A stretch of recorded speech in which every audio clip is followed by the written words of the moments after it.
শক্তিশালী, এত পাওয়ারফুল ইবাদত, এত সর্বশ্রেষ্ঠ দোয়া, সর্বোত্তম দোয়া শেষ হওয়ার পরে হুজুরে বলছে যে দোয়া করালো না, মুরব্বিতে বলছে দোয়া করালো না, এর চেয়ে বড় অপমান আসমানের নিচে জমিনের উপরে সালাতের আর হতে পারে না।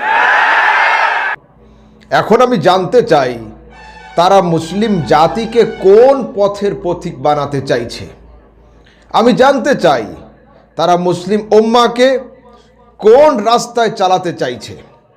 আমি জানতে চাই যে তারা জাতিকে এত বড় ধোঁকা এবং এত বড় বিভ্রান্তির মধ্যে কেন ফেলতে চাইছে?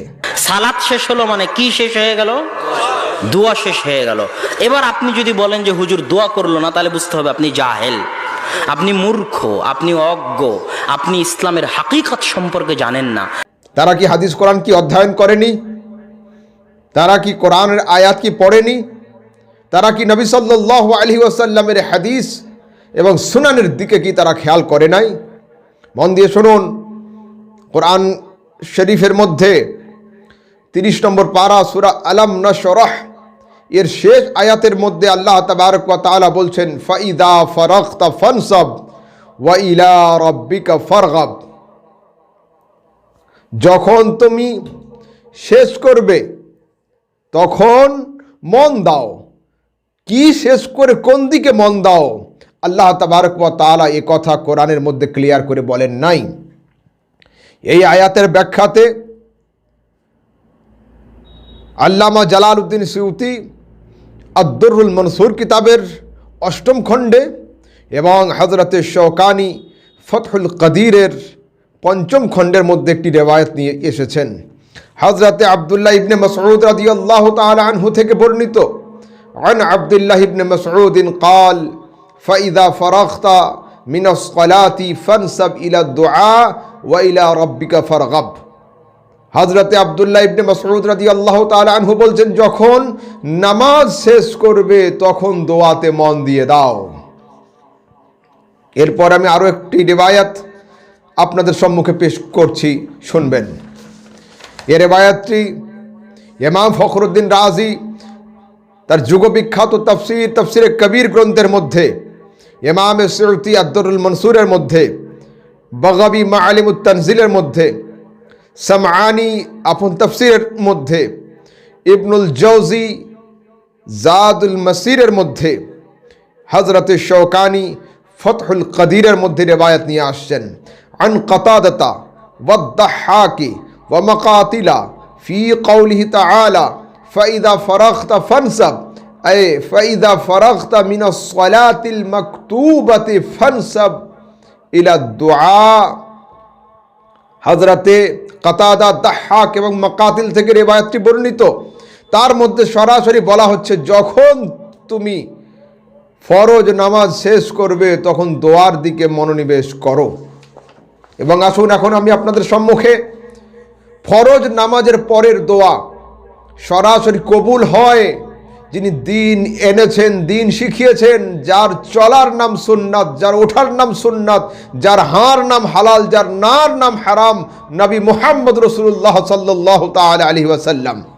এই হাদিস হাসিদ তার তিরমিজির মধ্যে হাদিস নাম্বার 3499, নিসাই আস-সুনান আল-কুবরার মধ্যে হাদিস নাম্বার 9936, মুসান্নাফ ইবনে আব্দুর রাজ্জাকের মধ্যে হাদিস নাম্বার 3944, তিবরানি আল মুআজামুল আওসাতের মধ্যে হাদিস নাম্বার 3428, মুসনাদ আশ-শামিনের মধ্যে হাদিস নাম্বার 803 এবং আল বাইহাকি আস-সুনান আস-সুগরার মধ্যে হাদিস নাম্বার 839, ইমাম মুনজিরি আত-তারগিব আত-তারহিবের মধ্যে হাদিস নাম্বার 2550, ইমাম আসকালানি ফতহুল বারির 11তম খণ্ডের মধ্যে আনছেন। আন আবি উমামাহ আল-বাহিলি قال قيل يا رسول الله أي الدعاء أسمع قال جوف الليل الآخر ودبر الصلوات المكتوبات। এই হাদিসের মধ্যে নবী সাল্লাল্লাহু আলাইহি ওয়াসাল্লামকে সরাসরি জিজ্ঞাসা করা হয়েছে, ইয়া রাসূলুল্লাহ, কোন সময়ের দোয়া আল্লাহ বেশি পছন্দ করেন? কালা, রাসূল উত্তর দিচ্ছেন, জওফাল লাইলিল আখির, গভীর রাতের ঘোর অন্ধকার রাতের পেটে, অর্থাৎ ইঙ্গিত হচ্ছে তাহাজ্জুদের নামাজের দিকে। রাসূল সাল্লাল্লাহু আলাইহি ওয়াসাল্লাম বলছেন, তাহাজ্জুদের সময়ের দোয়া, গোপন সময়ের গোপন দোয়া আল্লাহ বেশি ভালোবাসেন, পছন্দ করেন।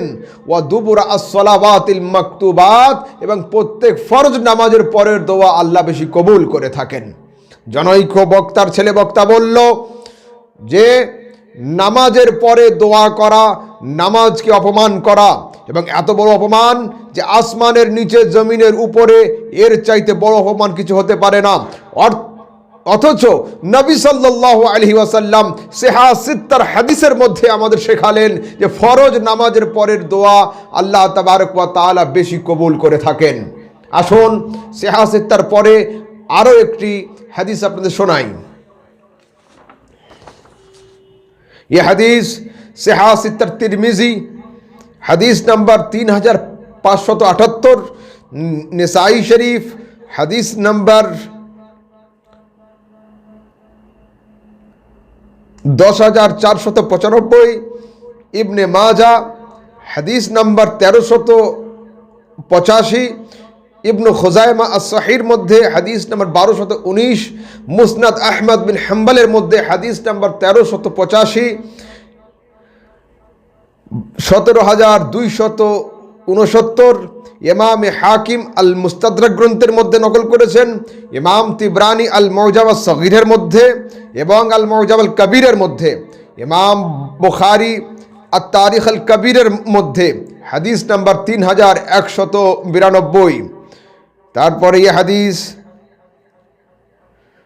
বাইহাকি দালাইলুন নবুওয়াত গ্রন্থের মধ্যে এবং এই হাদিস ইমাম মুনজিরি আত-তারগীব ওয়াত তারহিবের মধ্যে নকল করেছেন, এবং এই হাদিস আহলে হাদিস সম্প্রদায়ের পৃথিবীর সবচেয়ে বড় আলেম মাওলানা ইবনে তাইমিয়া সাহেব মজমুউল ফাতাওয়ার মধ্যে এবং ইমাম হাইসামি মাজমাউজ জাওয়ায়েদ গ্রন্থের মধ্যে হাদিসকে নকল করেছেন। আন উসমান ইবনে হুনাইফ أن رجلا ضرير البصر آتى النبي صلى الله عليه وسلم فقال وادع الله لي أن يعافيني، فقال إن شئت أخرت لك وهو خير وإن شئت دعوت، فقال ادعوه، فقال فأمره أن يتودع فيحسن وضوءه ويصلي ركعتين ويدعو بهذا الدعاء। একজন অন্ধ মানুষ নবী সাল্লাল্লাহু আলাইহি ওয়াসাল্লামের খিদমতে আসে এবং সে বলে, ইয়া রাসূলুল্লাহ, আমার চোখের প্রয়োজন। রাসূল সাল্লাল্লাহু আলাইহি ওয়াসাল্লাম বলেন, যদি তুমি চাও চোখকে কিয়ামতের দিনে দেওয়া হবে, এটা তোমার জন্য উত্তম।